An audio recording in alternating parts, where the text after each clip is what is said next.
Pemirsa, rapat paripurna DPR membahas rencana revisi Undang-Undang KPK akan kembali digelar siang ini. Rapat akan memutuskan apakah rencana revisi akan dilanjutkan atau tidak. Selengkapnya kita bergabung dengan Erik Himawan dan juru kamera Bobby Tobing dari gedung DPR Senayan, Jakarta.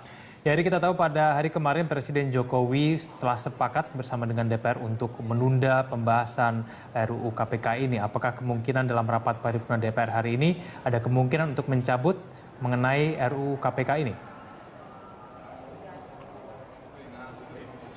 Ya, Egan, hari ini dalam rapat paripurna yang digelar di DPR RI resmi tidak akan membahas terkait revisi undang-undang KPK yang dilakukan DPR. Tadi kami juga sempat mewawancarai wakil anggota DPR RI Agus Hermanto. Ia menyebutkan bahwa hari ini pada pukul 11 siang ini, anggota DPR dan pimpinan DPR akan mengadakan rapat BAMUS untuk mencabut keputusan rapat paripurna tentang revisi Undang-Undang KPK. Maka hari ini, pada rapat paripurna yang diselenggarakan pukul 1 siang nanti, itu tidak akan membahas tentang revisi Undang-Undang KPK. Sementara itu, rapat paripurna hanya membahas tentang tabungan perumahan rakyat ataupun TAPERA, maksud kami rancangan undang-undang tentang TAPERA. Dan sementara itu, informasi kami dapatkan bahwa revisi undang-undang KPK yang 90% dianggap melemahkan KPK memang saat ini dibuat oleh pimpinan dan anggota DPR RI. Beberapa pasal yang dianggap melemahkan yaitu pasal 11.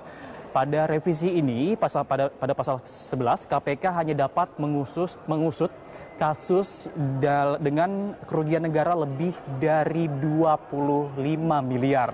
Apabila di bawah itu, pihak KPK harus menyerahkan kasus tersebut ke pihak kepolisian ataupun kejaksaan.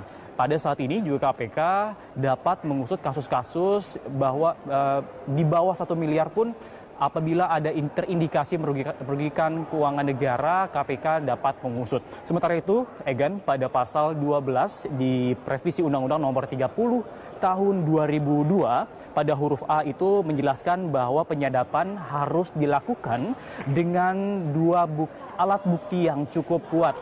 Dan sementara untuk huruf B sendiri, penyadapan harus seizin dengan Dewan Pengawasan KPK. Ini terlihat jelas bahwa beberapa pasal yang dibuat revisi oleh rancangan undang-undang KPK itu melemahkan pihak KPK.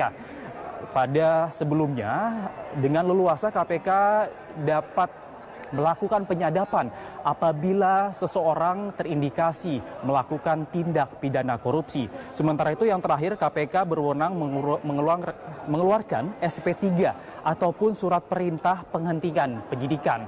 Ini terindikasi pada revisi Undang-Undang KPK ini apabila